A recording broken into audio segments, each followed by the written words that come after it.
All right, we got a lot to talk about. Let's get to Ben Tribbett. You can follow Ben on Twitter at @NotLarrySabato. Ben, you're on a panel here today. Mike Watson, Chris Saxman, Beck Stanley.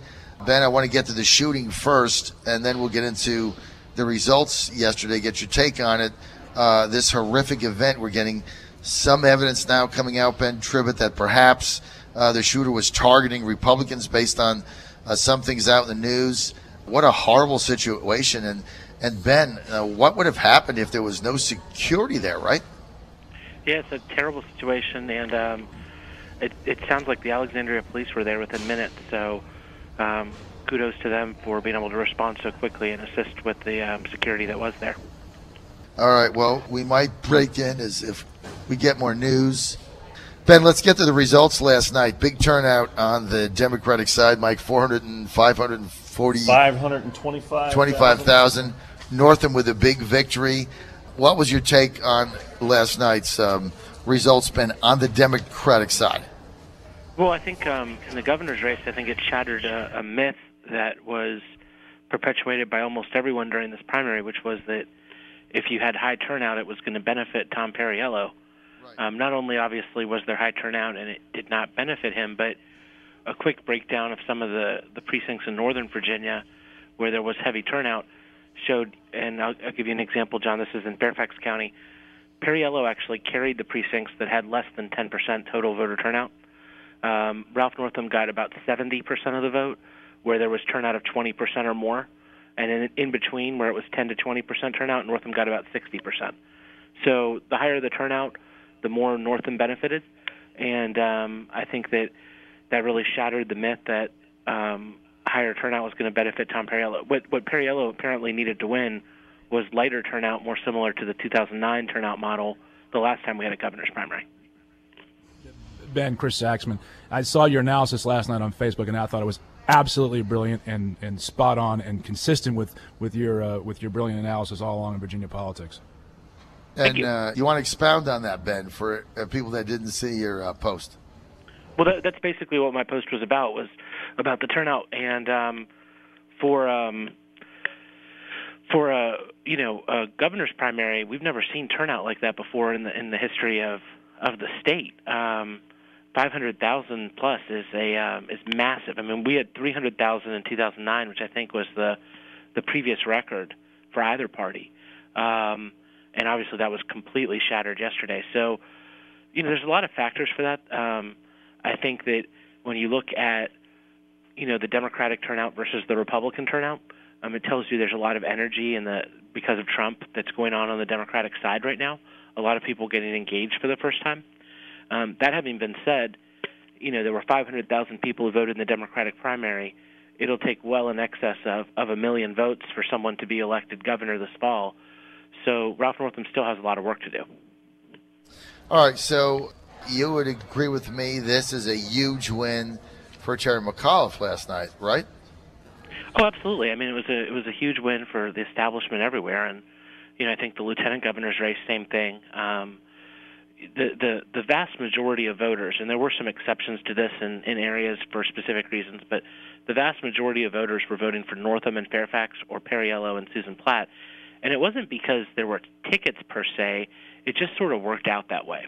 And that seemed like, for whatever reason, because I think Susan had gotten in late, she became sort of the anti-establishment candidate.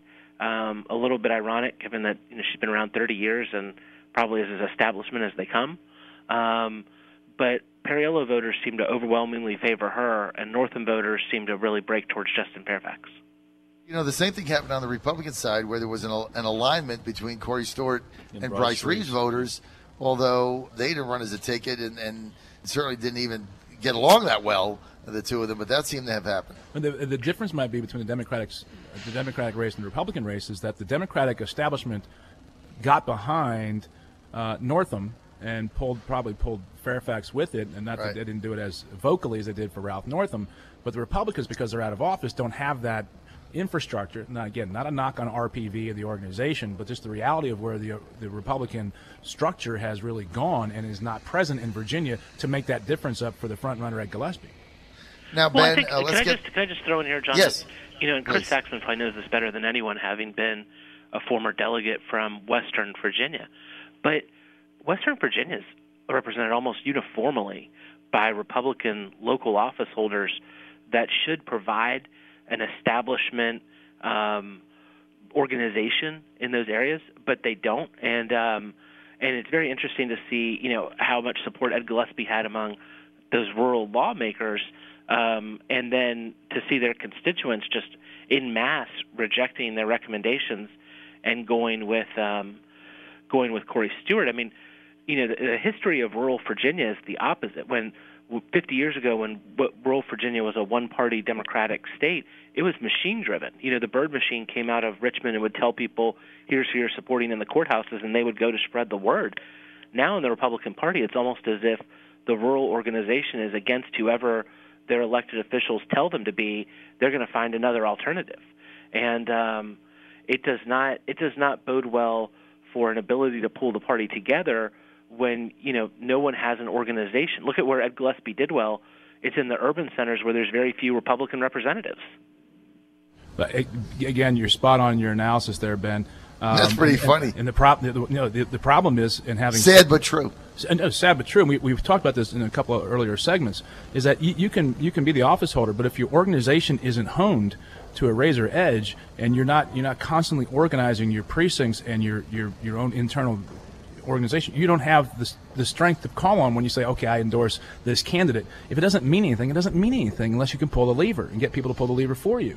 This is where the Democrats are miles ahead of Republicans when it comes to local organization and having a structure in place that can turn those votes out. So because Delegate X says we're going to support Ed Gillespie. Okay, doesn't mean that district he represents is going to support it unless he has an organization that's actually going to do the work.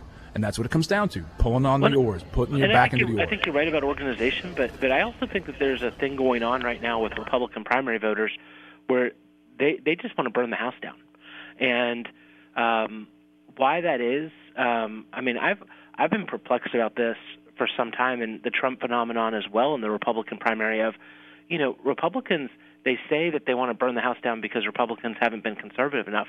Republicans have been very conservative. They have been my entire lifetime. And so it doesn't completely make sense to me as to how these very conservative voters feel like they're out of the tent. I'm not sure what they're seeing out of, say, for example, Richmond in the General Assembly. The General Assembly majority is very conservative. So it doesn't make total sense to me. I don't think it's if you look at the algebraic integers, you don't get out past 10 when you're already at 10. It's the velocity with which you deal with these issues and you reflecting the fear that comes out as anger in your delivery. I mean, you saw stump speech after stump speech by Corey Stewart reflecting that anger within the electorate, and that's people are going, he's fighting for me. He's going to work for me. We talked about Joe Morrissey off air. I mean, he fights for his constituents. Yeah. What's this whole thing about fighting for them, fighting for jobs? I mean, that's right. That's right. That resonates with voters. I'm going to show up for that guy because he's going to show up for me. The difference in this campaign and the Trump campaign is President Trump, candidate Trump at the time, galvanized a large swath of supporters like me because of very, very specific issues. I mean, Trump ran for the most specific issue-oriented campaign in the history of Republicans, from trade to jobs to reshaping NATO to paying your fair share to getting out of these wars to pro-gay rights. It was unbelievably specific. It was going to change the landscape. And you knew exactly what he was going to do. Immigration, wall, etc. You heard Corey Stewart's message, and it was basically, I'm pissed. I'm pissed. And so we went from Trump to, I'm going to do these 15 things to change crap, and I'm tired of our jobs getting shipped overseas, and you know what, the little guy's not being represented, I'm going to be your voice, etc. And here's my specific, and they're specific. And then you get to Corey Stewart, who's just, Ed Gillespie sucks, I'm pissed. Well, I can tell you this, though, with Corey Stewart, and one of the things, obviously you see the monument issue and the things that the media reported about. But if you went and watched Corey do a presentation in front of a local committee. It was good. And he was very good, and he was specific. And he talked about the cost of college tuition. He talked about the taxes. He talked about job issues, and obviously how immigration plays in that it's taken away jobs from Virginians. So he was very specific on his issues. And if you looked around the room, you see the heads nodding. And it may not be the same thing where everybody's head was up and down once, but everything he said resonated with somebody in those rooms. I think that says a lot about the folks that came out and supported him. And undoubtedly, he was pretty controversial on a number of things, and the media just ran with it to make you think that's all he was about. But he actually delivered a pretty sound message and was good at it, very articulate at it, very specific when he got in front of a group. One-on-one or in front of a group, Corey is very effective. Let's get back to Ben here. Can I jump in and just say that the good news for Ed Gillespie this morning is it can't possibly get any worse, because he's gotten completely trounced in the most Republican areas of the state that he needs to turn out. The turnout for him sucked compared to the Democrats. The energy is all on the Democratic side, and he got a very strong ticket going against him. So as of this morning, and by the way, his Corey Stewart has not conceded yet and has not endorsed him. So things really couldn't get any worse than they are for Ed Gillespie this morning. So the good news for him is he's got nowhere to look but up. Is there any scenario that elects Ed Gillespie governor in November, Ben Tribbett? Probably not, because of the energy and because of where he's starting. But I do think that there's a scenario where the lieutenant governor's race could be very competitive, because I think Jill Vogel is actually a strong candidate. And, if you look at what happened yesterday, what carried Justin Fairfax across the finish line was southeastern Virginia, where he was very, very strong, and the Democratic establishment. Those two things make up a huge chunk of the Democratic primary electorate. They don't make up such a big chunk of the general electorate. And when you look at Ralph Northam's coalition, it's a coalition that looks like it's something that will hold better for the general election, where Fairfax is, even though he seemed to come in behind Northam, just didn't pull together the same kind of broad coalition. And I think you're going to see him really struggle against Jill Vogel. I've been an advocate in explaining to us that there's a 15% swing in Virginia, one party to the next in the governor's race, average no matter what happens. And you said on a number of occasions, Clinton won by 5. You take that 15, and you said June 14th, the Democratic nominee is going to have a 20-point lead, and they're going to go from there. Does your analysis still hold?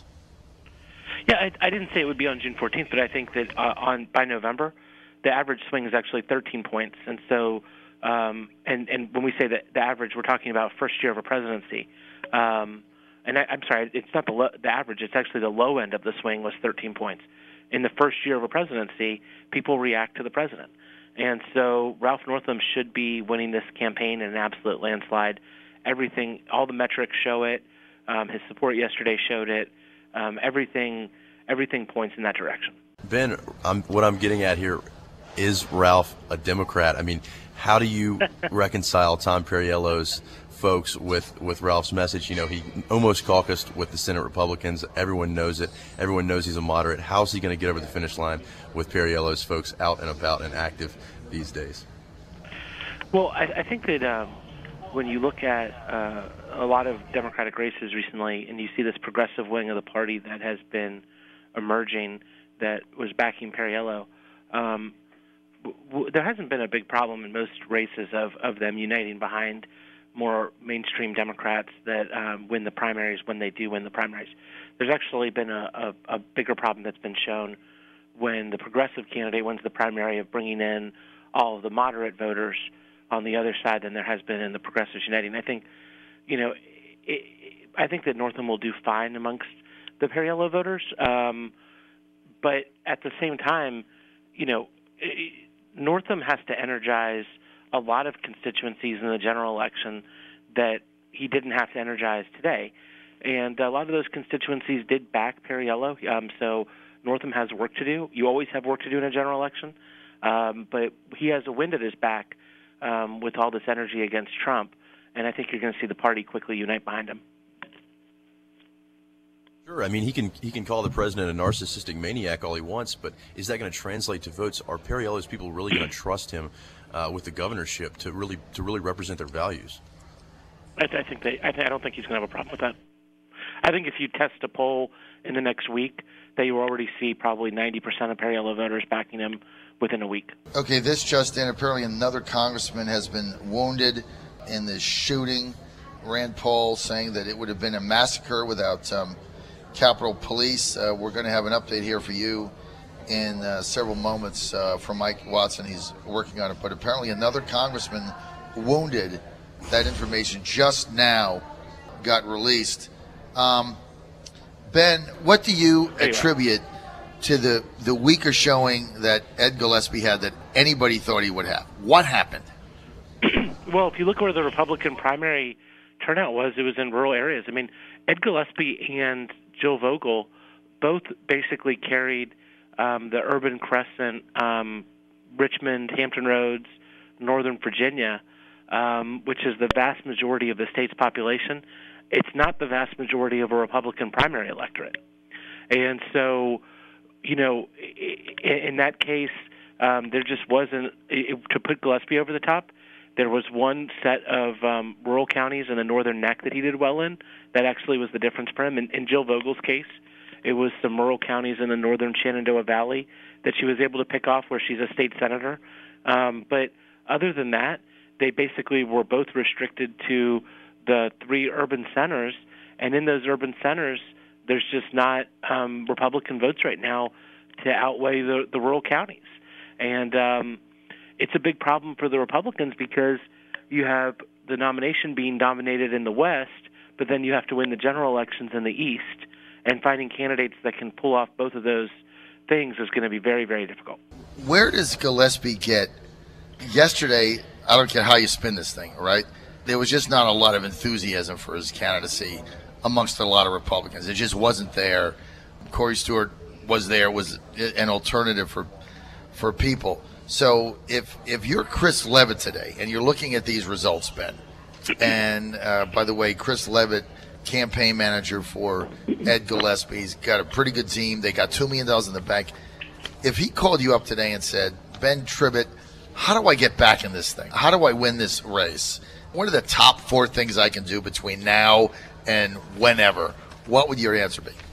You know, I'm not sure what they can do. I mean, I think they need Northam to make a mistake or a gaffe in some way because this thing's off the rails. I mean, you asked if I was Chris Levitt, what would I? Well, if I was Chris Levitt, I would have been devastated from the first week in November of last year because I think that when Ed Gillespie launched his campaign, he thought that there was probably going to be a Hillary Clinton presidency. There would be a reaction against that Hillary Clinton presidency, and that he was very likely to become the next governor of Virginia. And then a political earthquake happened in November, and now the energy's completely flip-flopped, and Ed Gillespie's sitting out there like a sitting duck right now. And that wasn't the campaign that he planned when he announced, that's for sure. Let's go to the lieutenant governor's race. You were thinking that the better chance Republicans might have was to elect Joe Vogel over Justin Fairfax based on some of the numbers. Joe Vogel, though, also the author of the transvaginal bill, right? And we were talking here with Beck Stanley offline, and he was telling me it's going to be E.W. Jackson all over again, right? Everybody remembers that. Beck, you brought that up. Smart thing. How does Joe Vogel navigate her way through that one? Well, it'll be interesting. I think people are going to try to bring it back. That is an issue that probably would have been more potent had Susan Platt been the nominee because it would be a woman against a woman race, and women's issues would sort of come to the front. I think that the challenge that Justin Fairfax will have and the upside for Jill Vogel in the general election is many Virginians still call themselves independents. And if you look at statewide election results, whether it's Mark Obenshain outperforming the Republican ticket in 2013 or in 2005, obviously Bob McDonnell and Bill Bolling being elected down ballot from Tim Kaine, this is a long history in Virginia of people wanting to split their ballots. And I think that what drives that is if you're an independent voter, you like to find someone on each side to vote for. It reaffirms your independence in your mind. And, you know, whether this was Hillary Clinton and Barbara Comstock last year or many, many other examples, John, one that pops right into my mind also, in 2013, Terry McAuliffe carried 52 House of Delegates districts and won 34 seats. So there's a lot of crossover voting that goes on in Virginia, especially down ballot. And on this Republican ticket, the most logical person to gather that is Jill, because no one knows who John Adams is. I think Mark Herring's going to win overwhelmingly because of name identification and because, it's a good Democratic year. Ralph Northam's heavily favored. And so if people are going to vote for Ralph Northam and Mark Herring, then Justin Fairfax has to sell them on voting the entire Democratic ticket. And for independent voters, there's a lot of them that sort of are inclined to want to find a way to split their tickets. And so it's going to be a big challenge for the Democrats in the fall in the lieutenant governor's race. And I think it will be a challenge for them in the House of Delegates races also, because they're going to have to get Democrats or independents to vote a straight Democratic ticket. That having been said, John, in this environment, it is a little bit easier of a sell to vote a straight Democratic ticket to an independent, because you can sell it as sending a message to Washington or sending a message to Donald Trump, where it's not necessarily, you don't have to say I'm a Democrat to vote the Democratic ticket this year. You know what? Let's make some predictions. Right now, if you had to tout this, how many House seats do you think the Democrats are going to win in November in the House of Delegates? I'm going to say 4 or 5 House of Delegate seats, and at the election held today, the Democrats would sweep, with the lieutenant governor's race being very, very tight. Boy, we're on the same page on that. I say it's 4 or 5. If I had to bet, I would probably bet 4, but I wouldn't bet a lot, and I would back my kind of like betting a win in place, which I never do, only when I'm not 100% sure. So I would bet 4 or 5. I also think Northam and Herring go into this as a huge favorite. I mean, I would put Northam right now at basically 3-5, and Herring at 2-5. I mean, Herring's the bigger favorite of all of them. John Adams has no name ID, and Herring is going to be almost impossible for them to beat. Stranger things happen. But no question, the Democrats are going to have a huge advantage going into November. They're going to raise a lot of money. I thought Ralph Northam's speech last night, I could see him making the transition. I thought it was a pretty good speech for Ralph Northam. And look, he's still got the whole McAuliffe machine behind him. And here's the thing, Ben. McAuliffe wants to run. Terry McGenius wants to run for president. He's already put a pack together. He's already scheming it, planning it. I think he's going to be a more formidable candidate than anybody thinks. But he has got to win in November. He had to win this primary. He did that. He's got to win in November.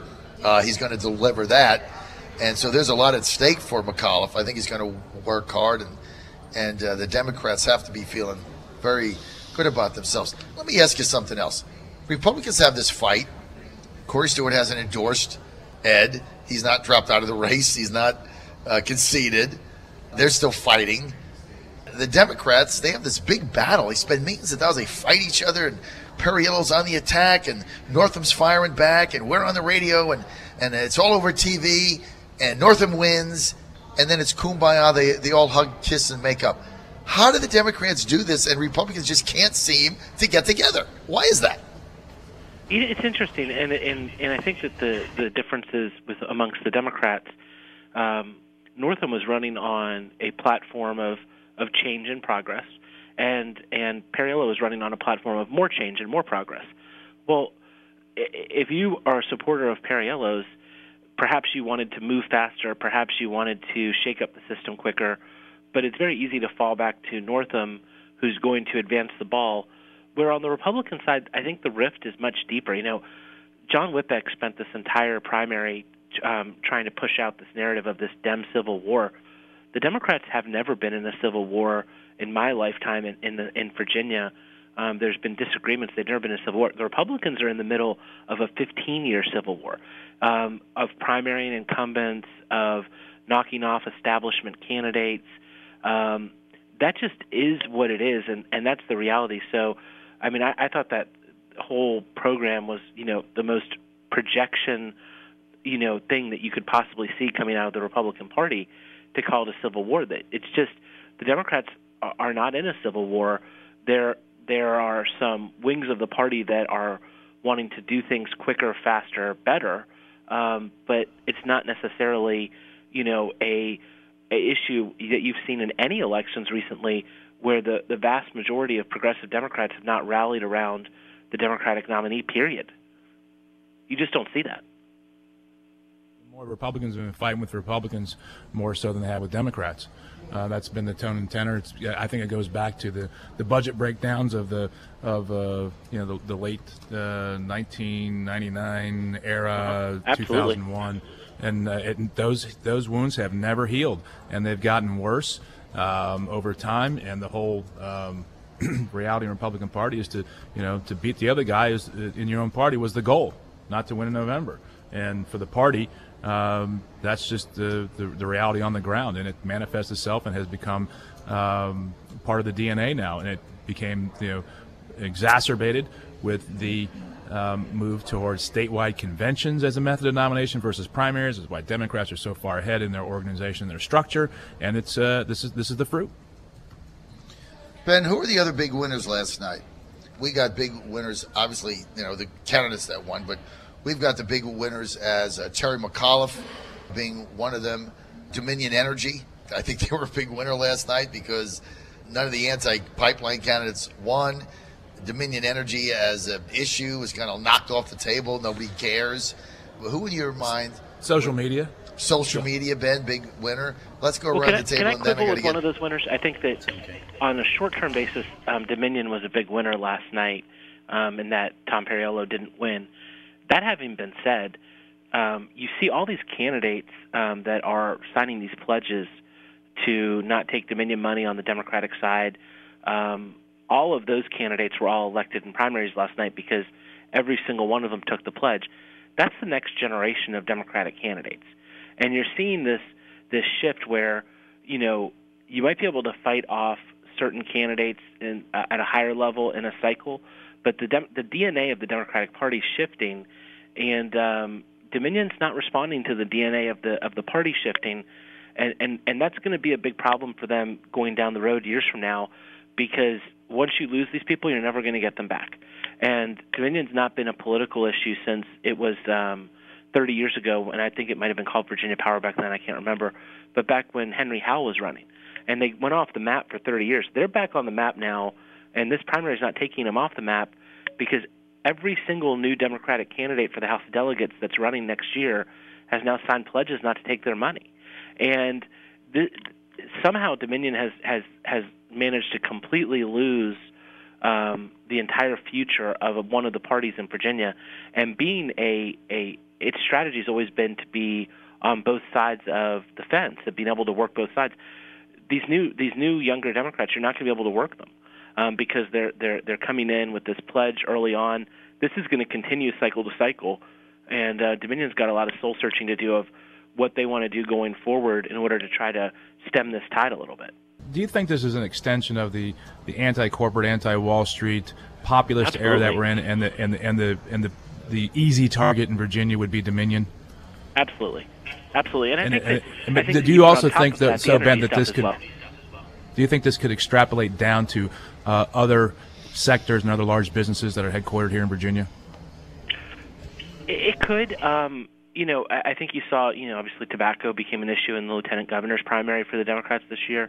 But what's happening with Dominion, I think, is unique in that because it's a regulated monopoly, that people feel like they don't really have a voice or a choice. You can choose not to smoke, but you can't. It's hard to choose not to have power. And so Dominion's in a really difficult bind because of that. And, when you look at short-term, their strategies have been short-term. With Terry McAuliffe, they were dealing with the governor and assuming that he would cause Democrats to fall into line. Well, that was successful during his governorship, but in the meantime, during that 4-year period, they managed to completely lose the next generation of the Democratic base. And, it's going to be very difficult path ahead for them because of that. Let's get an update from Mike Watson here on the shooting in Alexandria. Mike Watson. One thing first is any listeners here that might have been planning to attend the Virginia Democratic Unity Tour this morning. That was going to be held at GMU. That has been canceled. So if you're heading that way, head somewhere else. As far as just a couple more updates, right now, understand that the representative that was shot, Scalise, was in good spirits prior to going in surgery. He's in surgery now. There seems to be still the number of 5. I haven't seen anything where, John, you were mentioning earlier, maybe another congressman was shot. I did see where a congressional aide for just like Rep. Roger Williams was of Texas. Had a staff member that was one of the victims, but other than just some follow up of what took place during there's not a lot more new information. One of the things said is once Scalise was shot and he was out on the field, he laid in the field for about 10 minutes before they could get to him, and then they were able to apply pressure and all. But it looks like he's in stable condition and talked to his wife before he went in surgery. So prayers for him. The Capitol Police said that they shot the shooter and then carried him to the hospital. Senator Mike Lee has said that the shooter is dead. So obviously conflicting statements there, but I know that it's still rolling out. So that's the updates that I've got. What just a tragic situation. And again, just think about what would have happened if Scalise had a meeting and didn't go. Yeah, it was Scalise security detail that was there. Otherwise, no security detail, and 30, 40 people plus a child would have gotten wiped out. Yeah, one of these reports that I saw, the security detail were shot when they were fighting against. Both of them were shot. The local police came on the scene. The Alexandria Police. The Alexandria Police came on the scene and assisted in taking down the shooter. The 2 Capitol Police security detail for Scalise were gunned down. And then it was the local Alexandria cops that had to come in, and they're the ones that apparently that shot. Yeah, I've not seen who actually shot the shooter, but it looked. But they're the ones on the scene because the two Capitol Police and the security detail were down. So sounds like there was a gun battle. Right. They got the worst end of it, and then everybody was vulnerable for a couple minutes.